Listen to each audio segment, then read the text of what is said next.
បាទសូមគោរពជំរាបសួរបងប្អូនថ្ងៃនេះមកដាក់ចំណីទាពេលព្រឹកបងប្អូន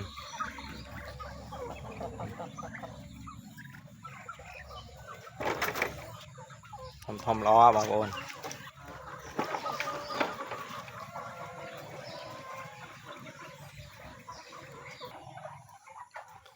នេះបងមេបាបងប្អូន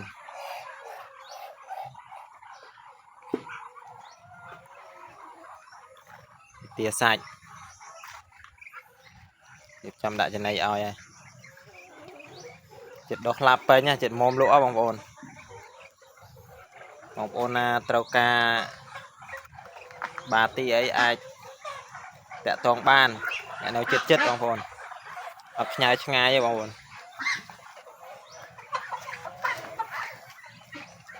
មានចាប់ពី3គីឡូឡើងដល់4គីឡូ